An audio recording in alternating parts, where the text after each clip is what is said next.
up on the second half here, we have got the man, the Bob, Bob Maute, SVP of Channel Sales at our good friends at Evolve IP.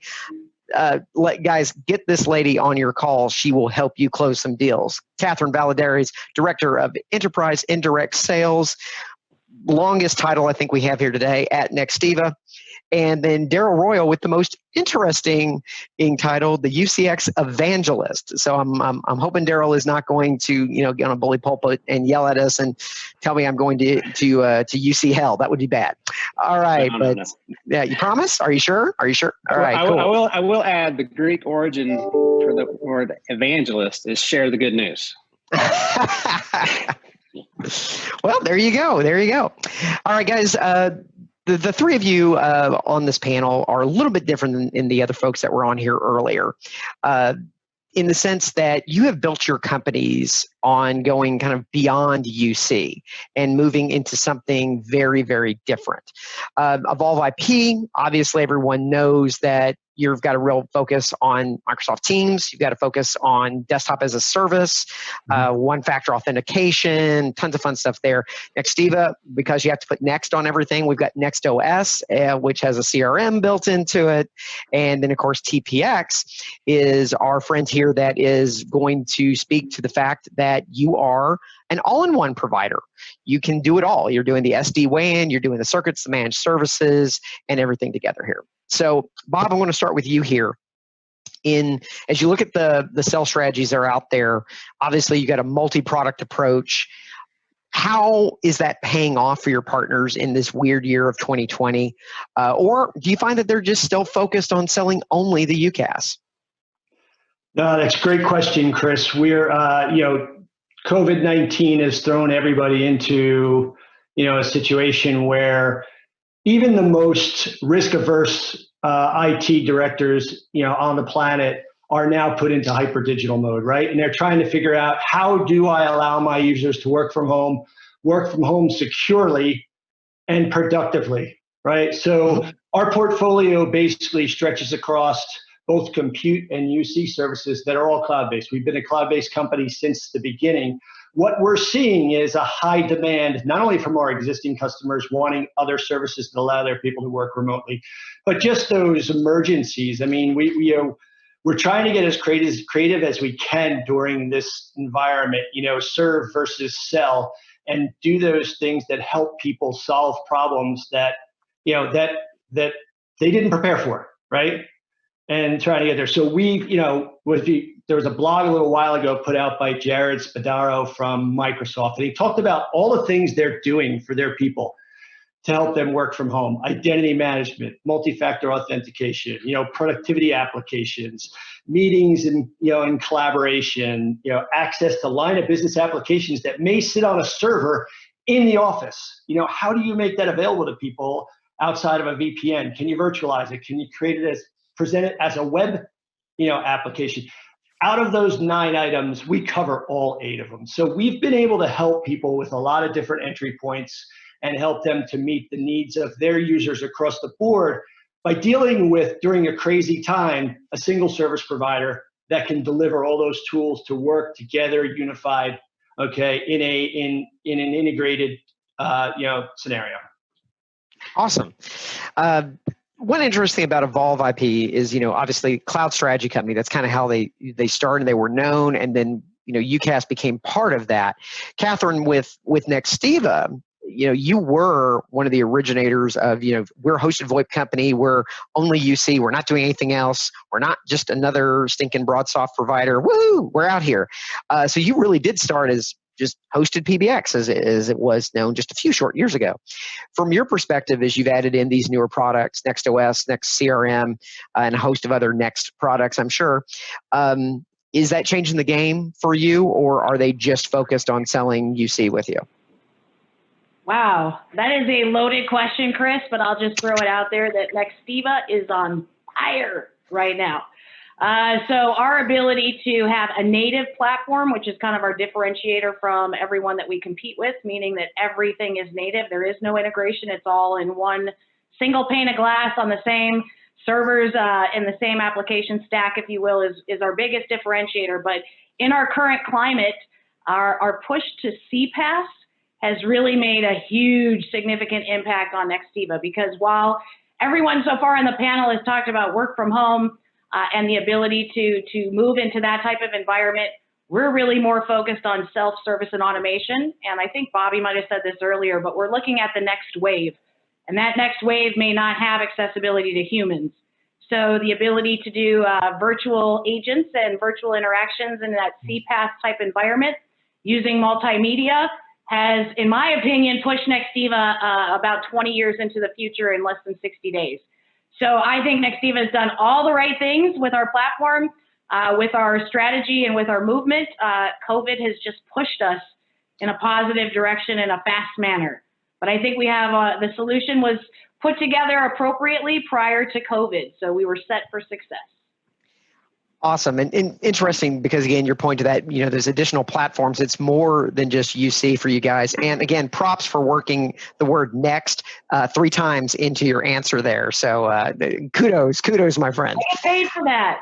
Now, unfortunately, Darrell, TPX is not a regular noun or verb in the channel, but as our representative on here today that does a lot of things, and UCaaS is one of them, do you find your partners coming to TPX for UCaaS as the primary, or is it the breadth of your solutions and how you're able to bring everything all in one that's driving success for you?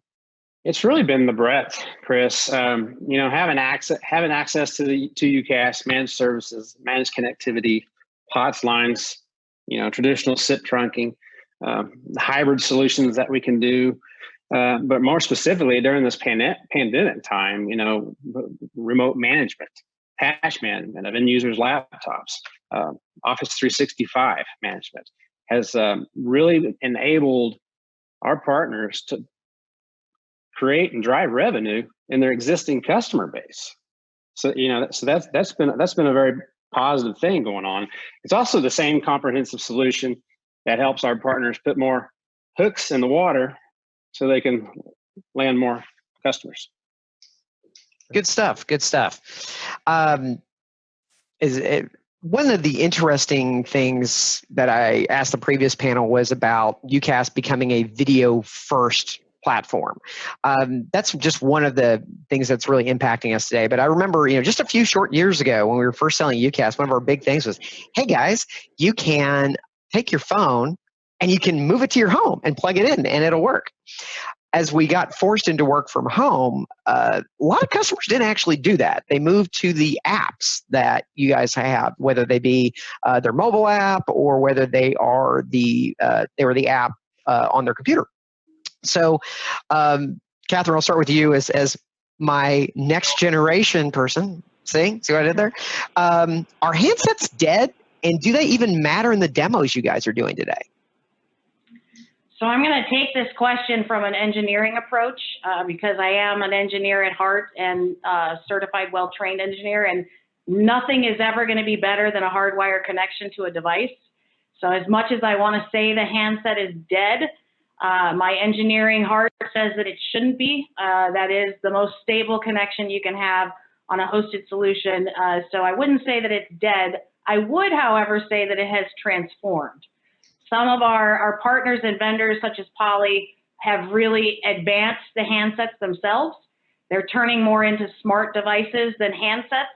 They're now compatible with soft clients as well. So it's really just handling the dial tone and not the interaction and the calling and all of that. So as much as the universe is saying that handsets are dead, I'm going to say handsets are not dead. More importantly, they are evolving with the needs of customers today, and they're actually doing some really cool application layers on physical devices at this point as well. So that's my answer, Chris. All righty. Darrell, from the TPX perspective, are you still demoing these handsets? Are you showing them, or are you just giving the free phone and moving on?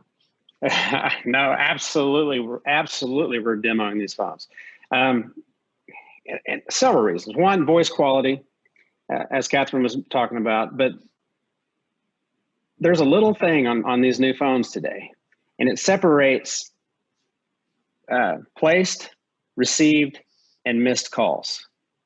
Some of the best conversations and the best fact-finding sessions I've ever had with customers is going through that and asking them about missed calls and how many they have on a monthly basis. And of those calls they miss, how many of those were revenue generating calls? And how much does that cost them? You know what? Most of them don't know because they really hadn't thought about it. But if you start thinking about it, they started getting a little bit uneasy because they're like, I don't know, maybe we should be monitoring this. And then when you go in to demo a client, you have another touch point on missed calls. And all of a sudden missed calls becomes a big deal, and it leads into, it can lead on to all other kinds of things. Maybe they need queues. Maybe they need reporting. Maybe they need something. One of my favorite customers of all time was a plumber.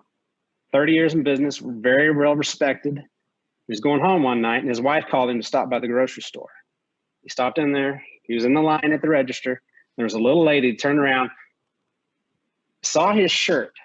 He's a big guy. He said, there's a little lady. She grabbed his arm. It startled him. She goes, oh my goodness. I had a dear friend of mine recommend that I call you guys a few weeks ago.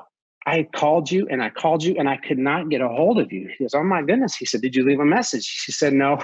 She says, I'm an impatient person anyway, but I was really needing to talk to somebody. So he goes, I ended up getting a hold of the nice people down the street from you. They took care of me. It cost me $3,500. He had no idea. So needless to say, he had to come to Jesus meeting staring at the ceiling all night long. And he's revitalized his entire communications. But he started out with that phone and following up on missed calls throughout the day. So there's a couple pieces to take away from that. One, the evangelist said he had to come to Jesus meeting. That's awesome. Two, I won't give a shout out to TPX's Steve Farmelo and his Top Gun show. You've never had a plumber story on the Top Gun show. And three, I love the fact that you tie a demo to just a behavioral practice, utilizing that handset right there to do it. Now, as the audience probably has already told from my perspective, I am a handsets are dead guy because I just, once I moved to having a soft phone, I was like, I never want to see this thing again. Bob, tell me, am I wrong? Are handsets dead? I mean, you guys are the team shop, the mobile integration, the cloud. Am I off my rocker? No, I don't think you are. I think just like all of us that are in the cloud have said the PBX is dead, yet it's still out there and it still lingers around because there still are certain instances where it is, a solution that's still applicable. I think handsets fall in terms of the same line, in my opinion. I've been a telecom guy for over 30 years. I gave up my phone a year ago when we went to Teams, just because the ability to utilize, and the quality to call, and we've got a native platform level integration into Teams, which basically assures that call quality there goes that those Teams calls go over our network. But I think in today's economy and in the workforce, your millennials, okay, are now walking down the road with their phones in their faces all day, and they want their information now.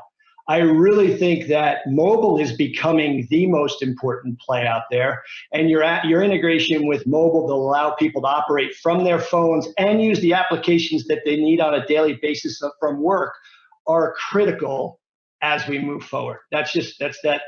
People are taking jobs based on the different tools and the mobile application integrations that they have that allow them to work more freely from wherever they want to, whenever they want to, on whatever device they want to. So I don't think it's dead, but I think there's a sunset off there in the horizon that it may eventually get to. Who knows? All right. Well, interesting stuff. We will definitely see what happens. I know there's probably some phone manufacturer reps on here that are going, please God, don't ever say it's dead ever again. So one of the big things that comes from our partner community is the difficulty of installing UCaaS. UCaaS is an awesome game-changing product, but I think we would all agree, those of us that have sold it, those of us that have installed it, you get some issues on occasion. So the three folks I've got here are exceptionally experienced in doing UC, and I'm going to start with my evangelist here. As you think about our partners out there today, what's the number one question that you've seen that they forget to ask that leads to disaster? Or alternatively, is there one that leads to success? Yeah, the obvious there's several questions out there, but the obvious revolves around what is that customer's current environment and what are the requirements? How's their LAN set up? How's their WAN set up? Is it set up properly to house a UCaaS environment? That's critical, mission critical. Now, when I say environment, how are they running their business today? And how can they provide a service that can make them more efficient? Such as, are they tracking missed calls? And how much is that costing them? Maybe they could put a solution in place where they could track that. So that I would certainly say the LAN and the WAN and that environment is key, mission critical. Awesome. All right, Bob, I'm calling up my channel manager, Dana, and say, hey, Dana, I've got 300 seats of UCaaS. It's going to be awesome. It's a slam dunk. Need the cheapest price possible and all the promos, bells, and whistles. What have I forgot to ask that's going to lead to a horrible install? So I think I want to take it back a step. There's a lot of questions in terms of, making sure you get the CSR, what's your call flow? A lot of customers that have been in business forever have set a lot of things up that they don't remember how it was configured, and they can't just go into that box and necessarily pull that data up and say, here, this is what I want it to be. So taking a step back, and when you engage with the IT decision maker, make sure that they're reaching out to the end users. In today's environment, it is all about the end user experience and how they use the phone and how they want to use the phone. If they get an application or a service, right, and I'll take it away from phone, I'll say any application, whether it's the phone, whether it's your desktop, whatever it may be, and it is not functioning in a way that allows them to operate comfortably from wherever they want, they're going to go and they're going to get their own solution, right? We all know it. You may not have made a collaboration decision as a company yet, but your people have already made those decisions. They've got Zoom out there and they're using it, or they've got Teams out there they're using it, or they've got Slack, or they've got, whatever those, applications and services are, they're doing it.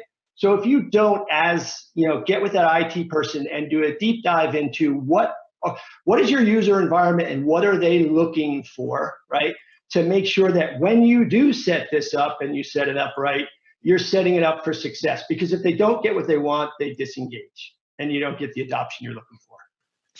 That's a great point. And I think we can all know, especially in my young career, I remember a law firm where I sold one of my first hosted PBXs to, and the only person I talked to was the decision maker, the head honcho, the head lawyer.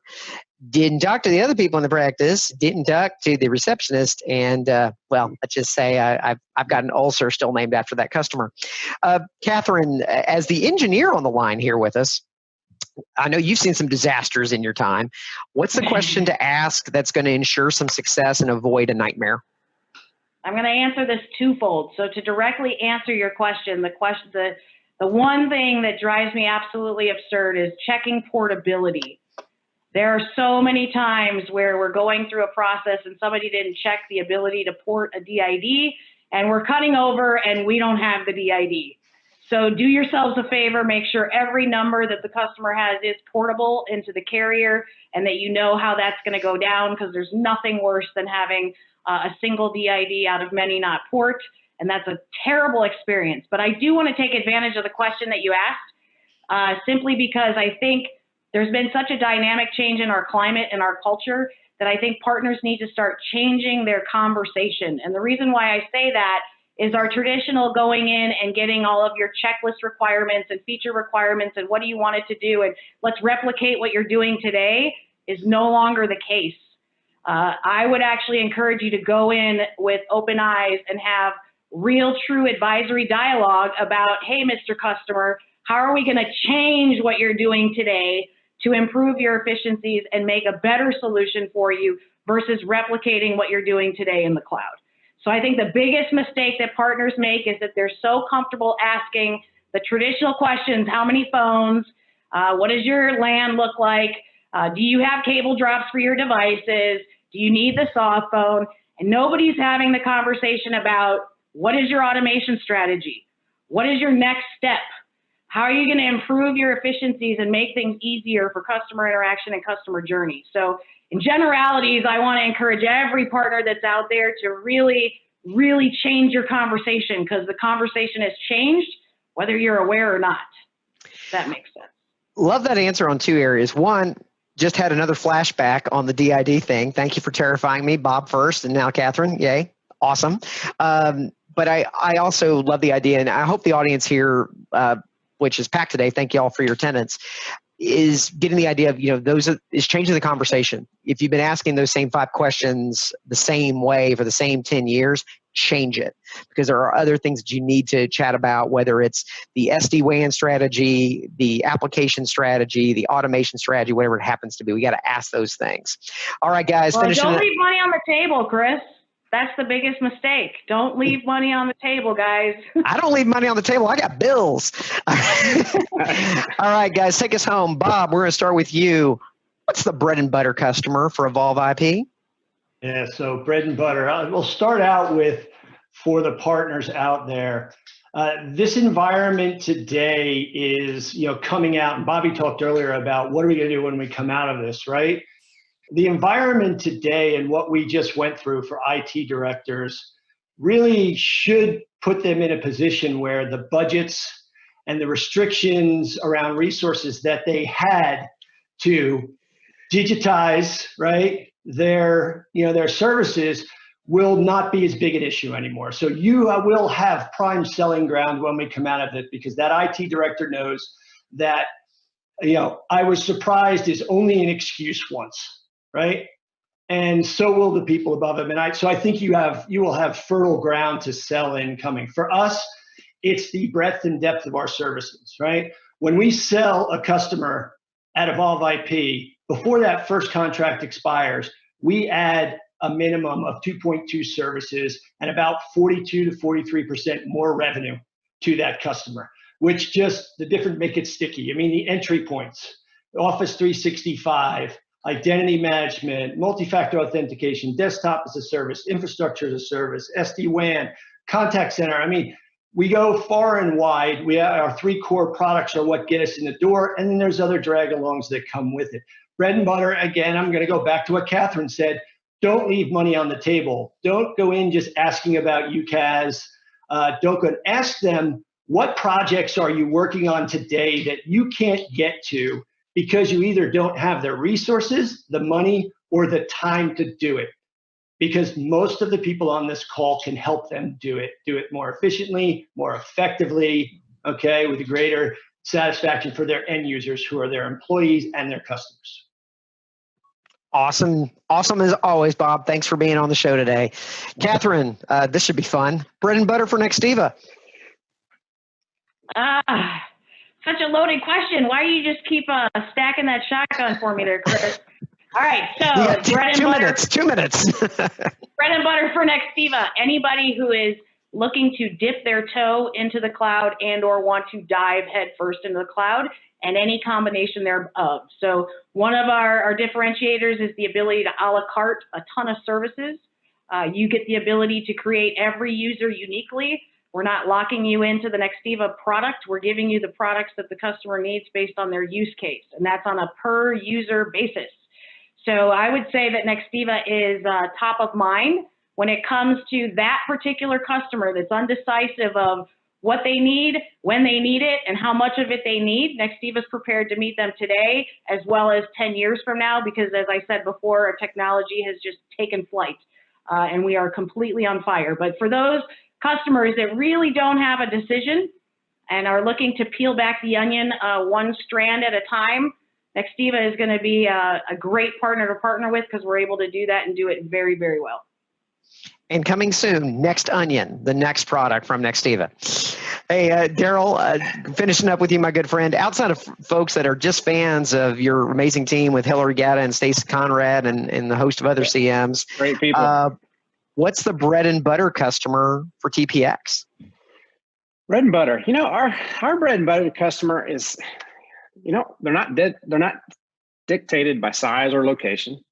Our ideal clients are those who are looking for a provider who can help them with several of their strategic needs.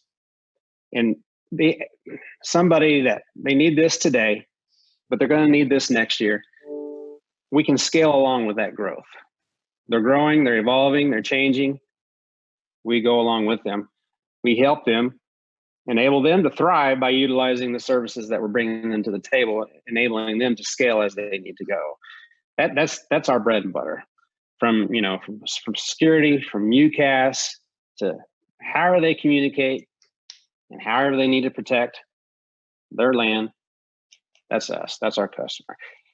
And I've been a part of the channel for a lot of years, talking to agents.